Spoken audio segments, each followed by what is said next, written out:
Depuis le 1er janvier 2024, la réglementation demande à tous les producteurs de biodéchets de mettre en place une solution de tri à la source.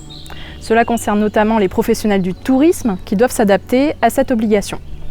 Plusieurs solutions existent, le compostage sur site, le compostage mutualisé, une solution plus collaborative, ou encore la collecte des biodéchets en circuit court. Soutenus par l'ADEME et la région Nouvelle-Aquitaine, en 2024, les 3 têtes de réseau de tourisme, l'UNAT Nouvelle-Aquitaine, l'UMI Nouvelle-Aquitaine et l'ANAPA, ont proposé un parcours d'accompagnement complet dans le cadre de la mission interfilière pour délivrer toutes les clés de réussite aux adhérents volontaires. Je vous propose qu'on découvre aujourd'hui 3 établissements qui ont relevé le défi du compostage sur site. Et donc tu vas utiliser avec les enfants cet été en séjour, tu vas utiliser le compost qu'on a mis en maturation là. Le compost qui est en maturation, du coup on va pouvoir s'en servir pour rempoter les jardinières et on verra la récolte cet été. Alors nous sommes un centre de vacances depuis les années 50. Nous accueillons des enfants à l'année, que ce soit des scolaires ou pendant les séjours de vacances, et aussi des groupes adultes les week-ends. Nous sommes situés sur le bassin d'Arcachon. Nous avons juste un portail à traverser pour être directement sur la plage. Le centre Aleb a été d'abord écolabellisé il y a quelques années et suite à ça, nous avons fait le choix de revenir à des valeurs un peu plus simples à gérer. Et donc dans la continuité, on a bien évidemment gardé tout ce qui concerne l'alimentation durable avec des producteurs de proximité et la mise en place d'un poulailler. Et dernièrement, on a voulu être conforme avec la réglementation en priorité sur l'accompagnement avec l'interfilière sur le parcours de valorisation des biodéchets. Du coup, au niveau du personnel, nous avons une formation par rapport au compost parce qu'on partait vraiment de zéro. Donc pour commencer quelque chose de pertinent, il fallait qu'on soit formé.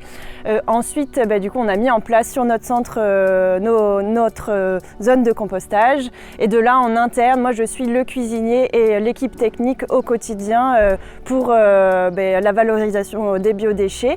Les enfants sont responsabilisés sur les temps des repas, donc c'est à eux de débarrasser leur table et effectivement le reste alimentaire, c'est eux qui les jettent dans les poubelles de biodéchets. Donc quand l'interfilière a proposé ce parcours d'accompagnement, c'était vraiment sous le sens dans le processus qu'on mettait en place ici, surtout que c'était riche parce que c'était pas nous tout seuls, c'est-à-dire que ça incluait des temps de formation, au gaspillage alimentaire, au tri des déchets.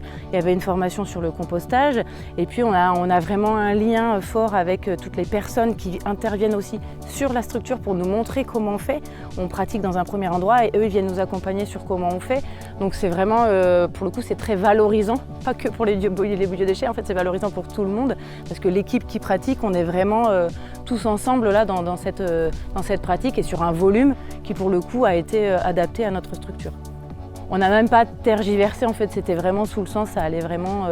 On a même vraiment notre petite zone qui est complètement adaptée à côté de nos poubelles de tri, donc c'est vraiment naturellement que ça s'est mis en place ici.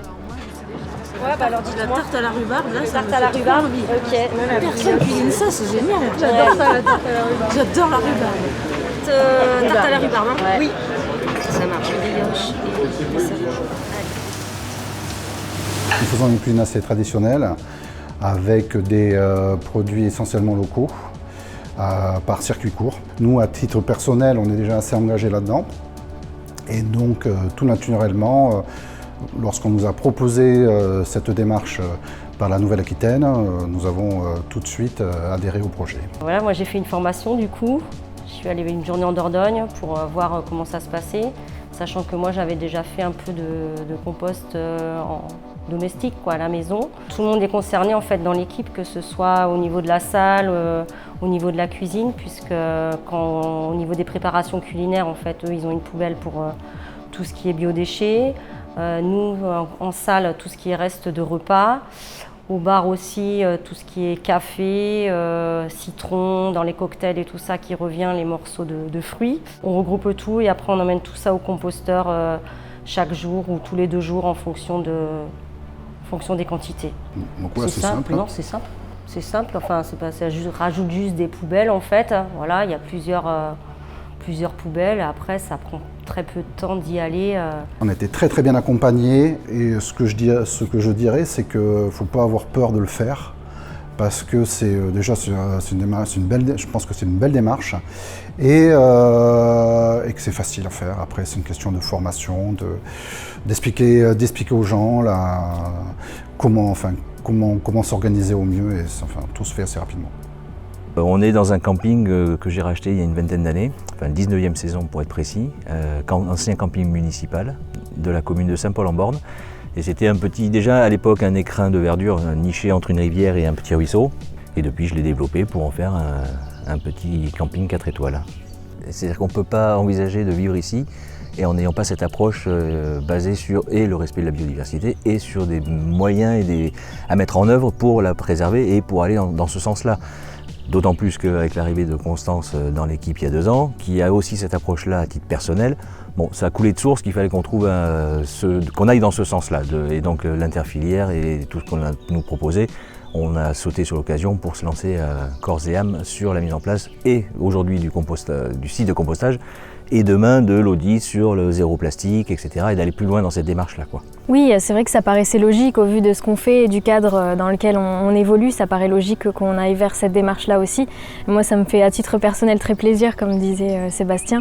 Donc oui, c'est super. Et on va essayer d'aller aussi de plus en plus loin. Alors nous déjà, on a les bioseaux qu'on donne aux vacanciers quand ils arrivent, donc surtout au niveau des hébergements.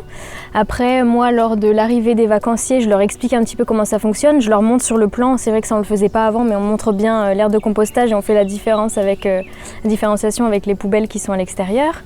On leur explique bien et comme disait Sébastien aussi, on va faire un pot d'accueil, on va bien expliquer en détail comment ça fonctionne, on va faire des démonstrations pour essayer de ne pas avoir de soucis et que tout soit bien. On a mis en place plein d'affichages aussi pour que tout soit clair et qu'il n'y ait pas de problème. Ici concrètement non, on n'aurait pas eu la possibilité de faire comme certains, de se regrouper, de mutualiser les efforts, etc. C'est pas possible, on est vraiment dans un endroit qui est quand même très compliqué, on est quand même reculé de tout. Non. La seule solution c'était vraiment le site de compostage sur place et qui était la suite logique de ce que l'on fait aujourd'hui, c'est-à-dire que nos végétaux, on les broie, on peut les broyer directement, avoir notre propre broyat. Tout ce qui est arbre conséquent, je le garde pour moi pour chauffer la maison qui est au fond du camping, donc on essaye vraiment de tout garder sur place, quoi. Donc non, c'était la suite logique, le site de compostage ici c'était la suite logique. Le parcours dans sa globalité est très intéressant parce qu'on est vraiment suivi, on a les rendez-vous et téléphoniques ou alors sur site. La petite journée de formation qui n'est quand même pas, qui est intéressante parce que même si dans l'esprit des gens compost tout le monde sait faire, finalement on se rend compte qu'on fait tous des erreurs, donc c'est bien d'avoir vraiment une piqûre de rappel.